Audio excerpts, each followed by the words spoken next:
Hey, Pastor Steve Waldron. I hope you're having a great day in Jesus. We're going to be looking today at reasons to use the King James. Been doing a little series in the morning.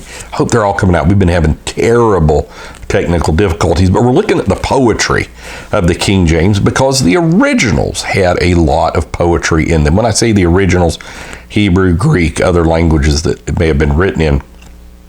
So let's just read. We're on sites.google.com, kjvtoday.net, and we'll make some comments on this as well. So the Bible's a very poetic book. The obvious poetic books, obviously, Job, Psalms, Proverbs, Ecclesiastes, Song of Solomon, but even the Old Testament prophecies and Revelation are full of poetic features such as rich imageries, parallelisms, hyperboles, and similes. The books of the Pentateuch are also ripe with poetry.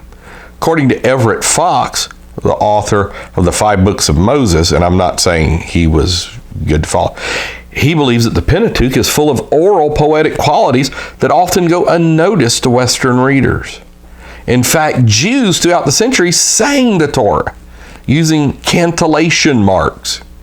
Now remember that twice in the New Testament, Ephesians and Colossians, teaching and admonishing one another, how? In psalms, hymns, and spiritual songs. Okay, and so in the New Testament, we find poetic features such as parables, similitudes, beatitudes, Pauline metaphors, Peter's apocalyptic utterances, John's juxtaposition of darkness and light, etc. A truly poetic translation such as the KJV does justice to the poetry of the Bible. So the one thing King James translators had going for them, this is all they did for a living, was study Hebrew and or Greek and cognate languages.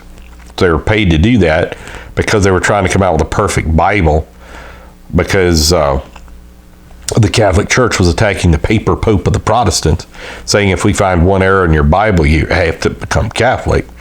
And so Elizabeth saw this as a life or death thing. I mean, you had the gunpowder plots, you had Bloody Mary, you had Mary Queen of Scots, you had the Spanish Armada invasion, you had all these. This is life, death, country type thing. And Jesuit, all kinds of stuff like this. And so they knew all the literature. They knew all the Hebrew literature, like Daniel Bomberg, where they got the Hebrew Old Testament. As a Christian, they knew that sometimes maybe some of the Jews would do the vowel points that would take out messianic prophecies of Jesus and this type thing. So they were acquainted with all the literature, best they could. I mean, it's just unbelievable.